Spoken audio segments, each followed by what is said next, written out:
I appreciate him coming here, even though his name is not on the program. Am I on? No, I hope I'm on.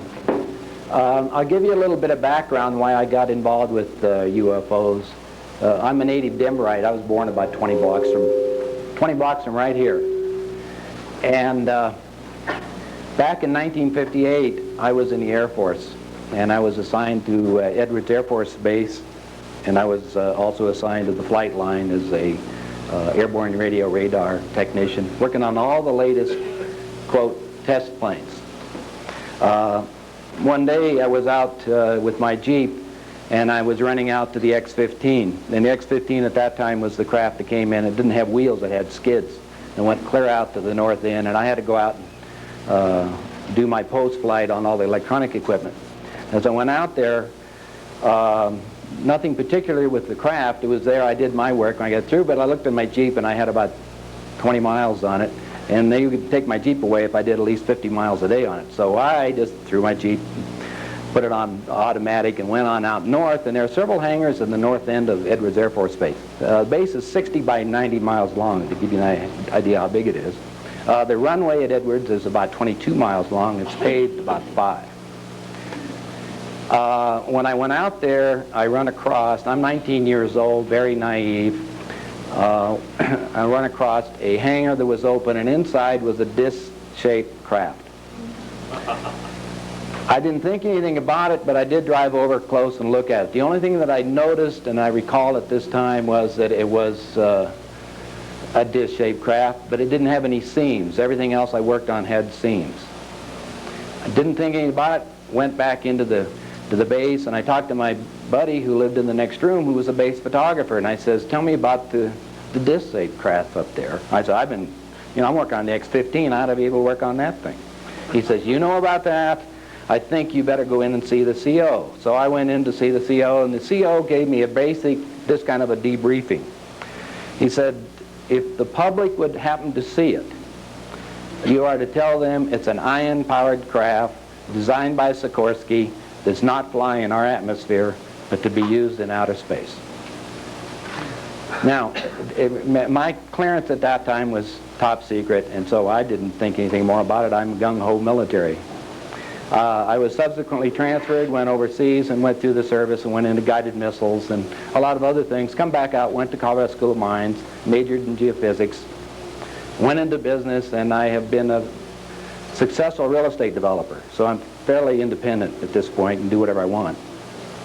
About 5 years ago, I was building a house for a friend of mine in Aspen, and his maid came in with a book, and the picture on the inside of that thing was almost identical to the craft that I saw at Edwards Air Force Base. I had to get a hold of a copy of that book, and it was written by a couple of people called Lee and Britt Elders in Phoenix. Well, I wrote a couple times, about 3 times, no answer. I just grabbed an airplane and went on down. Went in to see Lee and Britt, and the long and short of it was that they were broke, as typically I find in most of the people involved. And he said, I really can't get you a book, there aren't any more, and this kind of situation. And he said, but what we'd like to do is put out a new book, volume 2, to show more pictures of the Billy Meyer thing. Now, I'm mostly a businessman. In Phoenix, I was going to anyway. I was building office buildings and motels and restaurants down there at the time. So I told Lee, I says, really, it's been about 25 years since I've been out of the service. I don't know why the government hasn't released any of these things, but I'll do my bit. I'll finance your book. You got the money. I said, but one provision, I want my money back. That's all I'm asking, just to share. Well, got the book out. It was very successful. It's called, well, I don't know if it was successful at the time. It's the volume 2 of the picture book of the same thing. You'll see some volume 1s out in the hall. When it come time to get my money back, I had some problems. So the next thing I said, well, wait a minute. And when I involved in the thing, I didn't want to get involved with the case itself particularly. I was just merely an investor. In order to get any further involved in the situation, I decided I'd better get my money back. I filed a lawsuit against Mr. Elders. We have subsequently settled the matter. But the long and short of it was, to get my money back, I had to be in the business of selling the damn books. So I put my wife into that business, so you know. And further to get involved, I kind of really got involved with the thing. I wanted to find the rest of the principals, because during this period of time, Mr. Elders had taken me to, introduced me to a gentleman in Los Angeles. He didn't take me, I went over there, who had spent $750,000 making a movie on this case. So I thought that was all right. The information had to be put out. The movie, to me, would need a little bit of work, and so they needed a little bit more money, and I said, fine, I'll do that too, until I started to see all the legal ramifications. And the next thing I did was call Lee back, and I said, well, I better go check and see how much of this is really true. And so Mr. Elders says, you can't go over there. And I says, what do you mean, me can't go anywhere? So the next plane, I'm in Switzerland. This is the first time I get over and I meet a man who's never heard of me, and I've been putting all the money up for all this stuff, right? And we find out that in the UFO community, per se, we have a lot of people that has, quote, controls. They don't want the information out to the general public. The information that I found out over there was so profound that I thought I should share some myself with you, and subsequently went down and met everybody else, all the principals, as many people as I could. But the real story comes from Billy Meyer in Switzerland. Now what I'm going to show you today are a few of the several hundred slides that Billy has and he's taken. One of the unique things about this particular story is that Billy didn't take all the pictures. He had other people take some of them, had lots of witnesses. The last time I was over there, I was standing outside in the morning. I got up and walked around, and a neighbor farmer come over and he says, started talking to me, and I asked him, I said, have you seen anything out here recently? And he said, well, why don't you come with me? And he come over and showed me a footprint. And a footprint there, that's a big footprint. And he says, there's a man who was 7 meters tall standing here. So I confronted a 7 meters, that's 21 feet. Now, he's gone. I ran back in and I talked to Billy. I said, 7 meter tall man out there. And he didn't just shrug his shoulders. He didn't mind at all. Didn't pay any attention to it. Didn't faze him like it was an everyday occurrence. And he says, I was really more concerned about the little people. So Billy brought out a little tiny footprint. Had a plaster cast about this big with all kinds of little footprints about this big. He says, you've heard the story of leprechauns and things? He says, that's really what they are. So I looked at that. I didn't have any more verification other than the plaster cast of the footprints, because Billy was going along, unfortunately, or fortunately, taking fairly good notes. Now, how much of that information is Billy's input and how much is it of the ETs? We're kind of deciding at this point what is right. Now, what I'm trying to do is put the information out to the general public and let you decide. So we're in the process of translating the notes from German to English, and then we'll share them with people that are interested in it. There's 2,000 pages of notes. Now, as I go into these slides, and I think I'll get off the stage now and let you look at these things, I'll explain to you these particular ones. When we get through, you can ask some questions about them. Lights down. Do you have the remote thing? Don't you want it? Yeah, I want to, this one. No, that's not it. This is the remote for light. No, that's the remote for it. Don't you want to run it yourself? No, you have somebody else over there running it. Well, isn't that better for you? His cord's not long enough. I got 40-foot cord. Oh, well, that's fine. You want to do that? Well, go ahead. Turn. This is Billy Meyer currently. Billy's about a year older than I am, which puts him about 50, 51 right now. This is the man that his entire life has been involved with direct contact with ETs.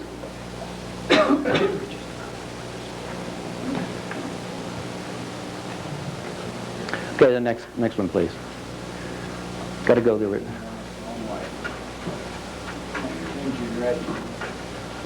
What's the other button? There we go. Only reason this is one of the pictures. Can everybody see it in the back? Raise it up if you can. Yeah, let's get it raised up. This particular disc craft is similar to the one that I saw when I was at Edwards Air Force Base. Let me get that extension. Turn the lights on, please. Let me get this extension cord on so you can do it yourself and you don't have to ask for this. slide. You can run as fast or slow as you want. I'm sorry, I thought we had this entire thing on there.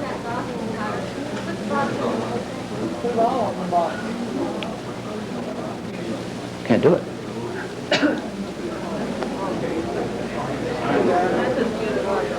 Here, you got an extension cord.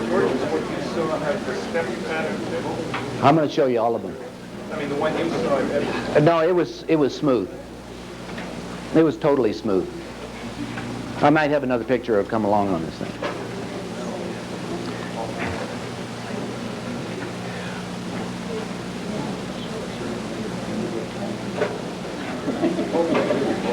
Was that originally a slide or a print? That's a slide, but it's been about 6th generation, this one, Sam.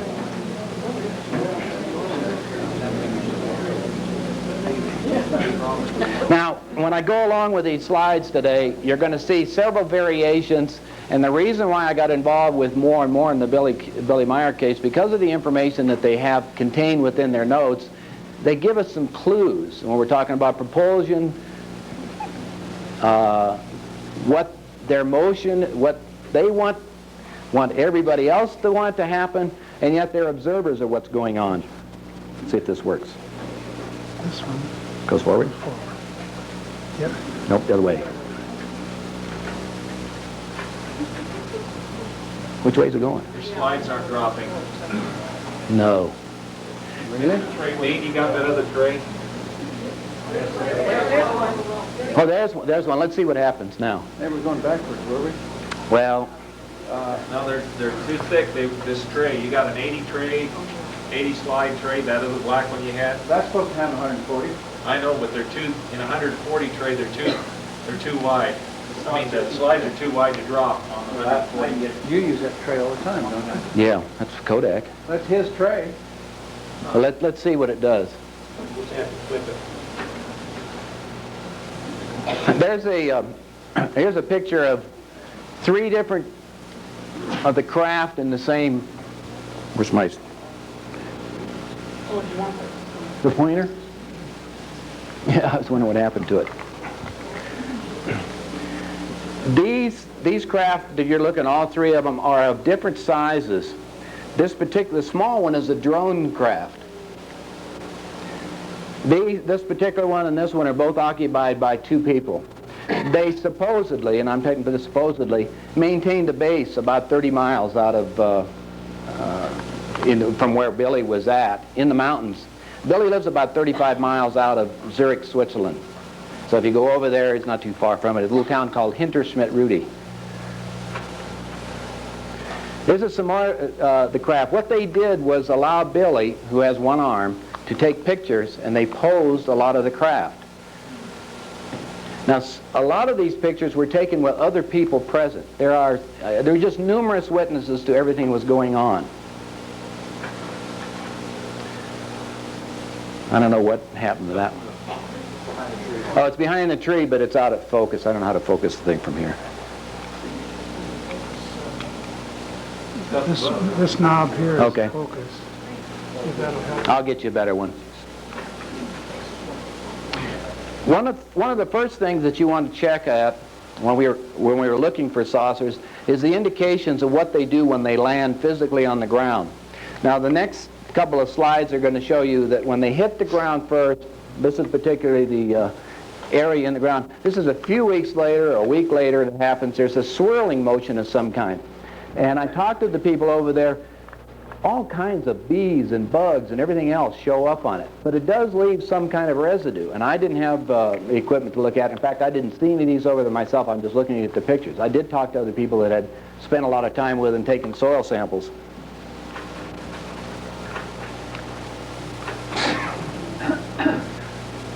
Now, this is what happens to the ground after they're gone. Now, this right here is Billy before he has his beard.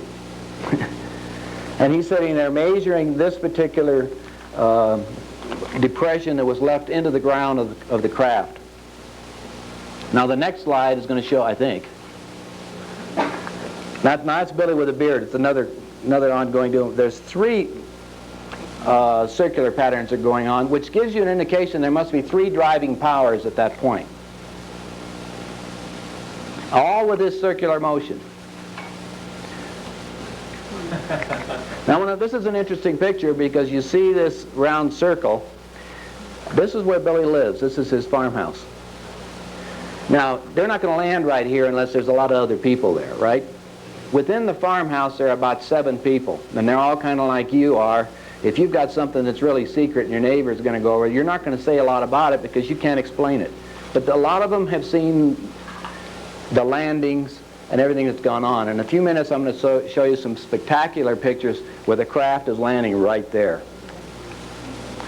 And you get them so close that you can tell and see whether or not it's a Chevrolet or a Mercedes or whatever, you know.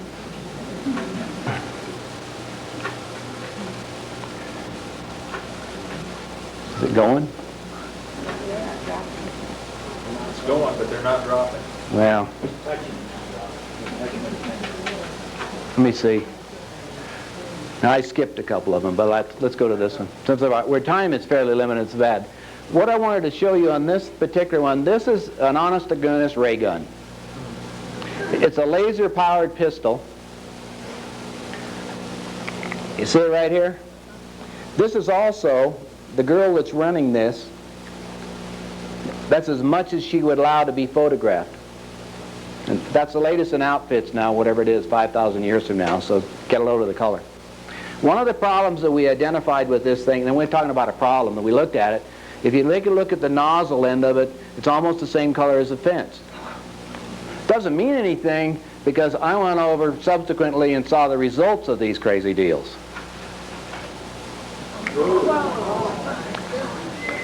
Now you see that hole? That's through this tree, which is about 15 inches. It's perfectly round, and you can see how the burn marks are around it. That's one. Whoops, there's another one right there. You got to see the next one.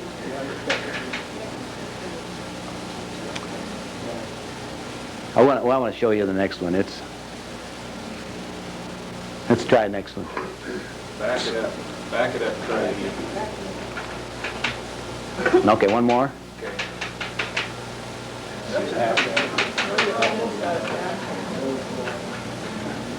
Lights are hanging out. Well, I got the wrong tray. I don't know how to make that work. You want to try to switch them real quick because I think maybe you want to. We maybe don't have enough time to do that. We'll just. Yeah, okay. There's only about 25 more slides, so it'll only. I'll have it in there before you know it. Hand him the tray. You got another tray? Here's No, my tray. no, use the other one.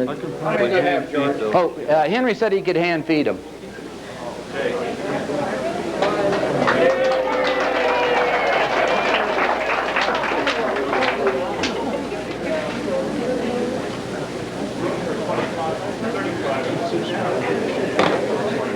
okay. Just put them. Just go ahead and put them down, and as you go ahead, I'll demonstrate them. Forward or back? Well, you find out the directions on it.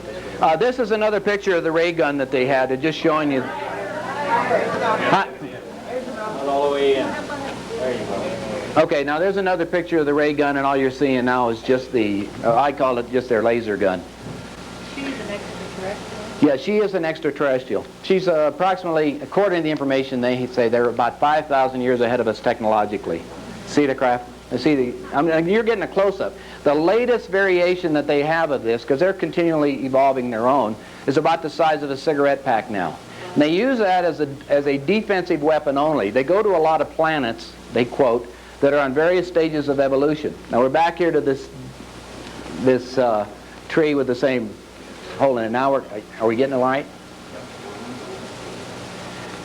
Does she look human? Yeah, I'll show you some pictures in a minute.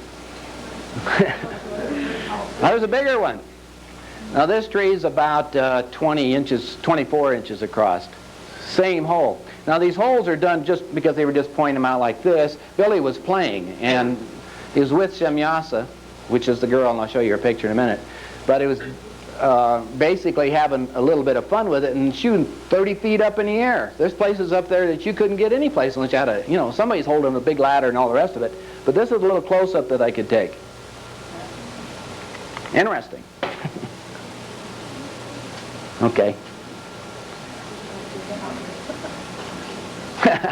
Pop it out, that's it. This is probably the most famous picture that we have, and this is a VW Microbus. That's a little trailer behind it. This is a car. We have a moving picture with the car running right along behind it, and this is your craft.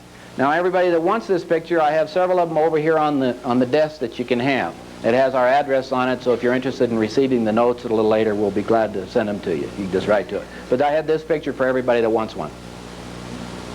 Okay? This is the same craft, and that you saw there that was above it, it's sitting next to a tree. According to the Palladians, and this is where they claim to be coming from, that they come next to trees because of they work on they have two pulses of propulsion that they use. The first one they use basically on the magnetic resonance of the Earth, and the tree appears to ground their craft so it keeps it from wobbling. So they come next to a tree. You'll see a lot of pictures that I have when next to trees so that it's perfectly still. Pretty close-up pictures. I'll tell you a little bit about one particular tree. There's the craft again in behind the tree. Remember, these pictures are taking because we wanted to show pictures not just in thin air, something else. He always had to have some kind of a background in them. He had some in the air, but most of them had a background to give you some depth in what they were involved into.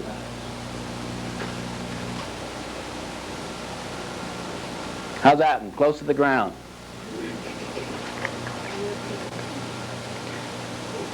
Whoops, where are we going this? Keep plugging. See the tree over there? It looks like an ornament, again, everywhere that you... Now, I want you to take a look at this picture real quick. When we're talking about flying saucers, they've been in all recorded history. When you get back to your house sometime, everybody has a Bible, read Ezekiel 10, and you try to tell me if that's what he's trying to describe. Now, first of all, it's not a Palladian craft, because the Palladians just have developed this. This is the latest model. They call their crafts beam ships. They ride the magnetic beams through the universe. But the new ones, this craft right here, has a new technology which they developed, and they still kept the name beam ship, but it does work on a new drive called tachyon drive, and they do, their planet supposedly is 350 light years away, and they do it in about 5 minutes now. It used to be 8 hours of travel. Yeah, it used to be 8 hours. It used to be 8 hours of travel, and it's about 5 minutes at this point. Okay.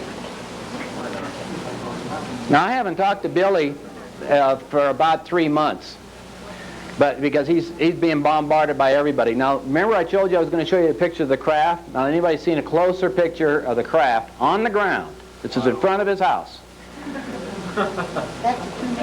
This is a two-man craft. Remember, the other one you saw up there was bigger. They have all kinds of sizes. I didn't bring some of the slides along. I had some pictures where they had maintained what they call a mothership on the other side of the moon, just to keep it away from things. This does no damage to the building. Doesn't do anything. Billy's, About the balls? the little balls in them appear to have what they use in creating this magnetic wave. Now, we have this on tape so you can listen to the magnetic wave, the frequencies vibrating. But they create a magnetic disturbance. It's on a vertical axis. We do know that much about it. They wouldn't give us all the propulsion. But it's running on a vertical axis that goes on up for around in our Earth's atmosphere. From that point on, keep going, I'll show you some neat pictures. Now, that's the same craft, but if you'll notice, it's about 2 feet off the ground. Now, a good friend of mine took these pictures and examined them very carefully, and his name is Wally Gellerman. He won the special effects for 2001 Academy Award. And Wally said, we were talking about making a movie, and he said, well, I could do that, but it cost about another $350,000 to $400,000 in special effects to make it done. He says, but a one-armed guy in Switzerland with no technology is not going to do this. So we spent some time going over most of these pictures themselves to validate whether I could recreate it myself. He doesn't have anybody around him that has that kind of technology. There are nobody within the group at all over there that has anything past a high school education. What is the breaker? Pardon? The break was in between the units. You talking about now? Here's the same craft, and you're going to see it now. It's about 5 feet off the ground, starting to go. Were any there while you were there? No, just the man that was there. I'll tell you some strange incidents that happened the last time I was there. That's just another horizon picture with the craft up above. It's the same craft. Mm-hmm. There's a disc-shaped craft again. This is the earlier variations, if you want to call it variation 1 or 2, whatever model is. Again, next to a tree, so you can get an idea. Billy lives in a beautiful part of Switzerland. How did he get this picture? With his camera. They said him, posed him. Some Yossi would come back and she says, I'm going to take a picture. She was communicating with him. He'd go out, she'd spend 5 or 10 minutes. But that's taken from above. It's taken on the side of the hill. That tree is down below. There's a tree on the left. There's a tree right here, see it? Oh, Okay. I didn't bring video with it. I do have video. Yes. We only have 20 minutes or 25 minutes. That's all I was doing. Billy would set down a tripod, and he would put his movie camera on. This particular photograph is of another variation of the craft that has gold around the side of everything else. I don't have the one. It shows a French Mirage fighter that made about 20 passes against the craft, burned out all the electronic equipment on it and everything else. On the craft or on the fighter? On the fighter. Oh, not on that. What they tell us is they don't care about anything. They put a force field around the craft so that if you would shoot a missile or a bullet or anything else at them, it would automatically deflect it or go on with someplace else or come back at twice the amount. It doesn't bother them. They have to have that to go through space because there's a lot of particles in space. There's the same craft. Is the fighter up there? I can't see. Yeah. There's the fighter up there. Same craft. This is over a town now, so you imagine there's a lot of people that see these things, and you're going to say, I don't see them. Now, these are close pictures.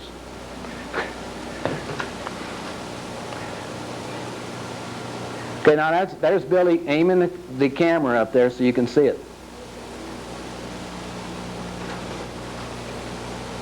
Now we're coming up to the unusual ones.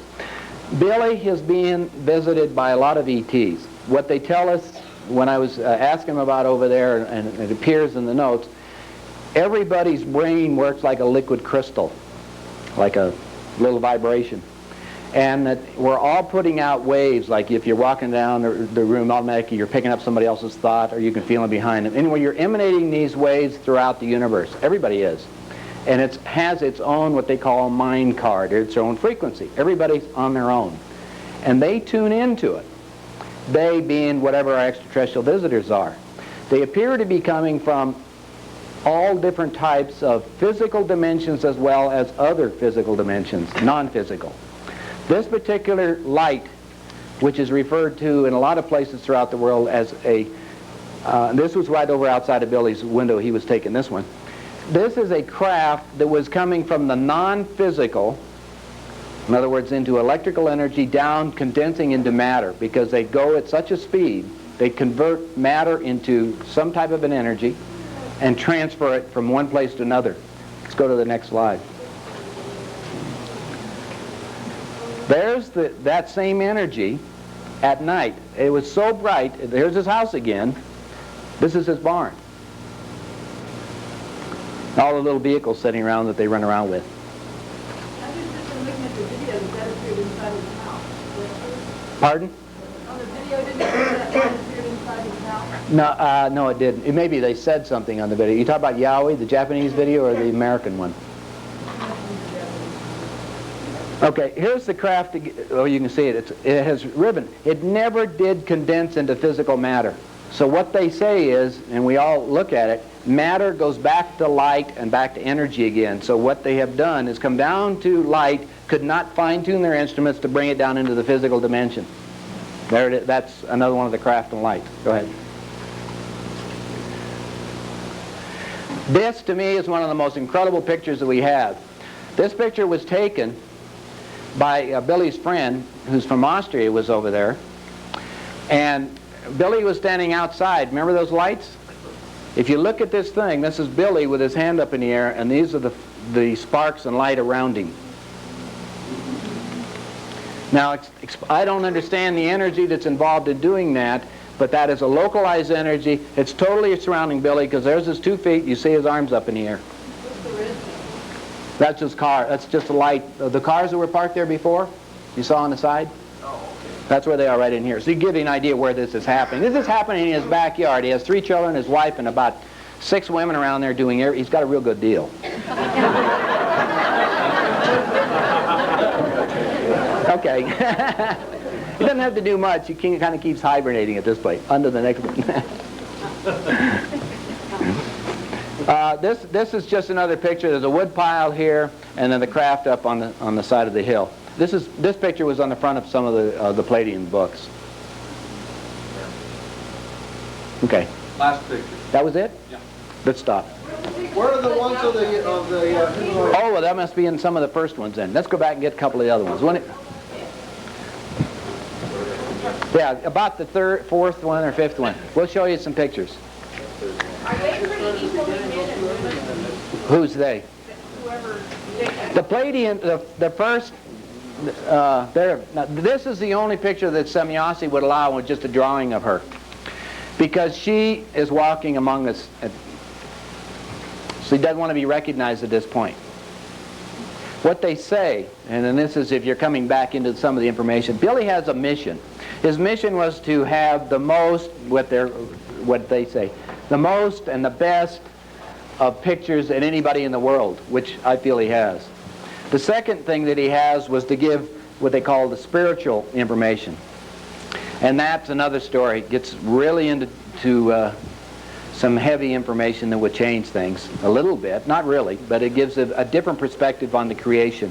They call God, quote, the creator or the creation of all things, and it goes throughout the whole universe, and just because somebody's black, white, green, or whatever color, we're all created by the same creation, and that's what they look at. They cannot, they being the Palladians, understand our religious system. They were working within the structure trying to help people like Jesus, if you want to look at it that way. The real name was Emmanuel, according to them. Disseminate the information that we are all part of God as such, rather than separating it. That's part of his message, and Billy took on the task of telling the world that here I am, I've got contact, they don't want to talk to you because of something in his crystal that he's sending out. And he's being visited by all kinds of people. Like I said, when I was over there, that man that was 7 meters tall. Another thing that Billy is tuned in somehow, and I haven't described this. Let's go to the next picture. I was out taking pictures, and I went up, when I took those pictures of the trees, now these two are the closest they're going to let us have to the real picture. Those were taken inside a craft, wow. But that's all they'd allow. No, that's a mo. How old are they? About 300 of our years, the equivalent of about 27. They go to school for 100 years. And they learn each language. They're walking through us throughout all of the different cultures that we have, and that's the way they treat us, different cultures. And they're observing, watching with us. They feel that we're going to commit hara-kiri and blow ourselves apart, and they don't want this to happen because we're treading ground in their backyards, what they say.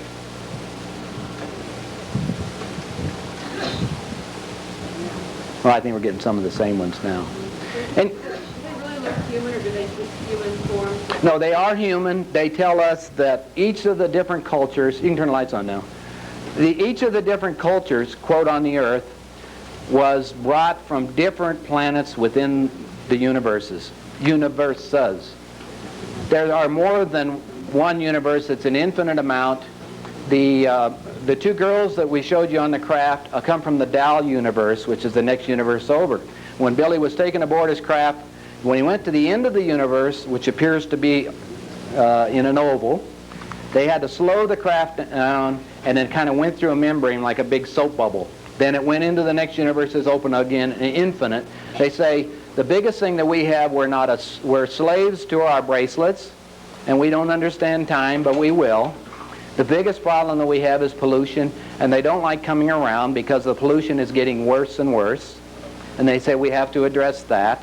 I have 2,000 pages of notes. Now, how much of it is Billy's and how much of it isn't? If you read the notes themselves, a lot of profound information. Some of it, as far as we are determining, could be just, you know, BS. Where's the source again? Most of this information has been suppressed because of money controls. I mean, the man that went over to Switzerland and got the exclusive worldwide rights would sit down and elected what should be given to the public and what shouldn't. I have all of the notes, both in German and in English, and we're working on the translations now. Are you glad that we had George bring this information today?